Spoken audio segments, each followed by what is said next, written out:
भारत की श्रीकारं చుట్టిన ప్రధాని నరేంద్ర మోడీ की ఎందరో మహానుభావులకు అభినందన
మెయింటైన్ చేయాలి. ఇది మనము ఈ చేసేటువంటి మెగా ఈవెంట్ని గవర్నమెంట్ వస్తువులు కనబడుతుంది కాబట్టి ఇక్కడ ఉన్నటువంటి విద్యార్థులు కావచ్చు, అదేవిధంగా ఉద్యోగులు కావచ్చు, మరికొద్ది నిమిషాల్లో మనం ఈ కార్యక్రమాన్ని ప్రారంభించుకోబోతున్నాం. అందరూ అదేవిధంగా వచ్చిన క్యూ పద్ధతి పాటిస్తూ అందరు కూడా క్యూలో ఉండాలని చెప్పి మీ అందరికీ తెలియజేస్తున్నాను. స్పోర్ట్స్ స్కూల్ నుంచి వచ్చినటువంటి పీఈటీస్, అదేవిధంగా డిఎస్డిఓ తప్పట్లు కొడుతూ ర్యాలీని ప్రారంభిద్దాం.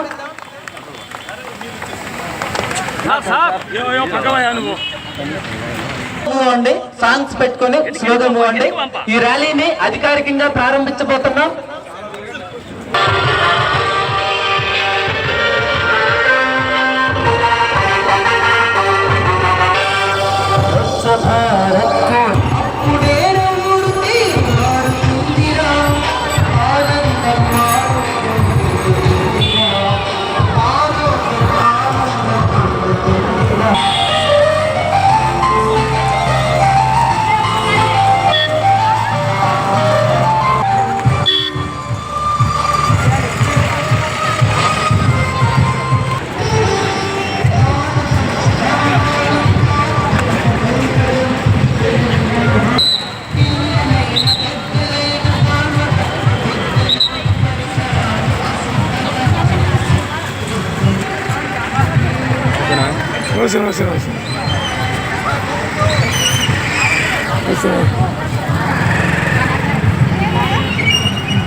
అందరికీ నమస్కారం.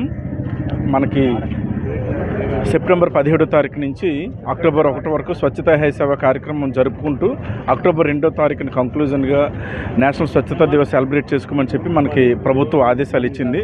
అందులో భాగంగా ప్రతిరోజు ఒక్కొక్క యాక్టివిటీ చేసుకుంటూ వెళ్తున్నాము.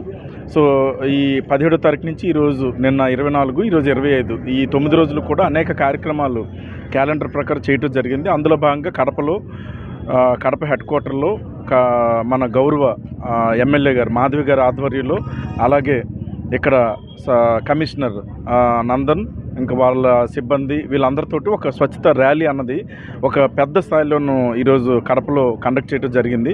దీనివల్ల ఏంటంటే ప్రజల్లో ఈ స్వచ్ఛతా సేవ కార్యక్రమం మీద అవగాహన కానీ, శానిటేషన్ ఒక ఇంపార్టెన్స్ కానీ బాగా స్ప్రెడ్ అయ్యి ఇంకా మన వంతు బాధ్యతగా మనం ఈ ఏదైతే ప్రభుత్వ స్వచ్ఛతా సేవ సంకల్పం ఆ లక్ష్యాలు పెట్టిందో వాటిని అచీవ్ చేస్తూ మన స్వచ్ఛ కడపను మనం సాధించే దిశగా ప్రయత్నం చేయడానికి ఉపయోగపడుతుందని తెలియజేస్తూ ఈ కార్యక్రమం ఇంత చక్కగా ఏర్పాటు చేసిన అందరికీ కూడా, ముఖ్యంగా కమిషనర్ గారికి, మా ఎమ్మెల్యే గారికి ప్రత్యేకంగా అభినందనలు తెలుపుతున్నాను. Thank you. రైట్. ఈరోజు దేశానికి అత్యంత అవసరమైంది స్వచ్ఛ భారత్. ఈరోజు ప్రధాన మంత్రి మోడీ గారు కానీ, మన ఆంధ్రప్రదేశ్ ముఖ్యమంత్రి శ్రీ నారా చంద్రబాబు నాయుడు గారు కానీ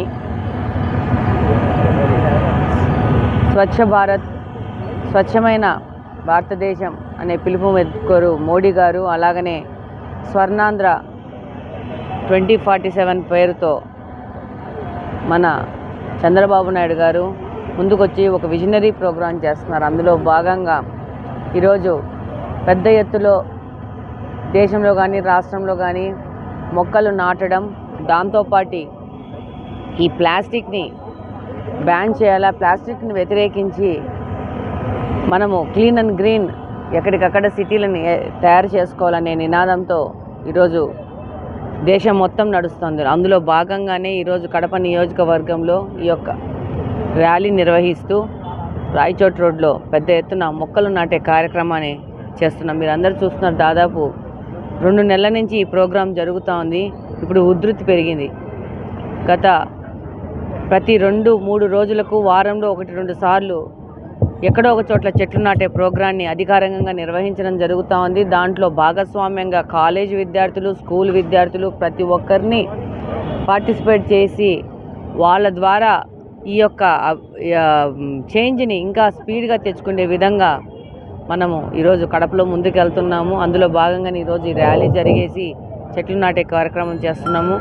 దాంతోపాటు మీ ద్వారా నేను విన్నవించుకుంటున్నాను ప్రజలకి, మీరు మీ ఇంట్లో ఉండే బాటిల్స్ కానీ కవర్లు కానీ ప్లీజ్ కాలువలో వేయకండి.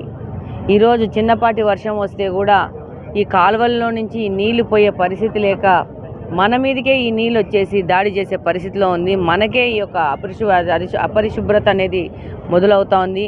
నీళ్లు పోక లోతట్టు ప్రాంతాల్లో ఉన్న కాలనీలలో నీటిమయం అయిపోయి ప్రజలు ఇబ్బంది పడుతున్నారు.